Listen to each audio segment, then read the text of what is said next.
Hey y'all, this is Tim with Handyman Hertz. Today we are going to locate a stud in the wall. And stud is just a fancy term for a 2x4, um, but it's actually 1.5 inch by 3.5 inches. The part we're going to try to screw into is actually 1.5 inches. So we have 1.5 inches to screw into our stud. This video is actually just for my next video, which is how to hang a shelf on a wall, and which you need to know how to locate the studs, and I thought maybe some of y'all would need help with that. So anyways, let's get to it. Studs are in the US are 16 inches on center. This is probably going to be 24 inches on center. It's an old house, and you can find a stud on either the right or the left side of an outlet or a light switch. Also in the very corners should be studs. So we'll test that theory here in a little bit. You've probably heard of the knocking technique, and it can work. I never use it. It takes too much time, and I always end up with a hurting knuckle at the end of it. And there's no need when there's cheap tools that are way more effective and faster. So I guess the next best thing is to get a battery powered stud finder, and they work.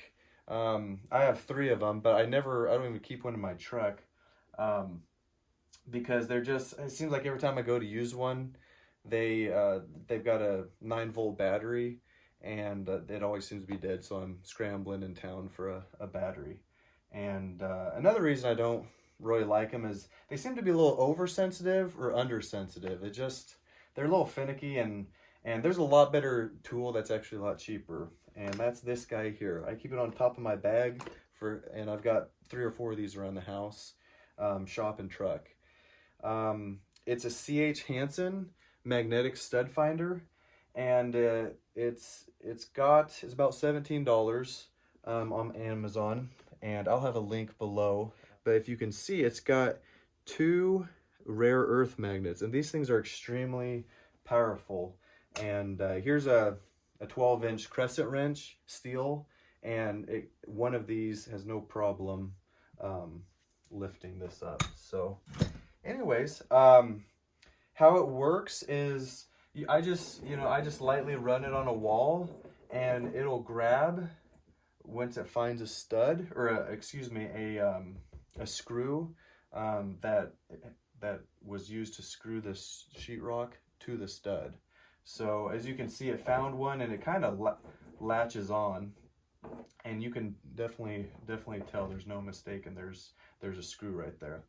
And so there's one there. Let's see, it's about 16 inches, so we'll start looking for our next one.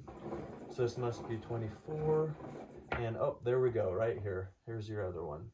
So, and this has a little level right here, so you can kind of level it up and put a mark here and down there. So the other cool thing about this is it does have this level spins 90 degrees. So now you can put this on a shelf or something, and you can find your level. Your bubble will be in the middle there. So anyways, that's pretty cool. So I went ahead and kind of made my own.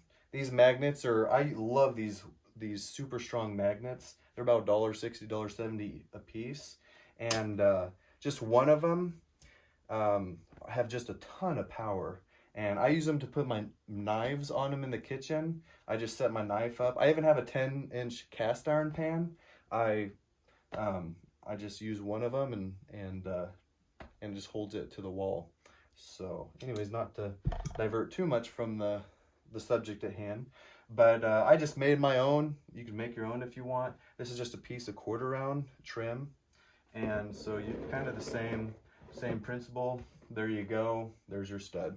So I just said, hey, why not put 7 of them on here and make your own? So anyways, I hope that added some value. You picked up a few things.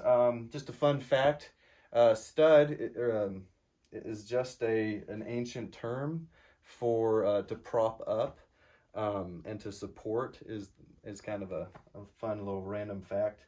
Um, Anyways, like I said, in a few days, I'm going to be posting a shelf, how to do a shelf. There's a few techniques that I have. If you can't find a stud, how to support it to the wall. And just for fun, we'll look at.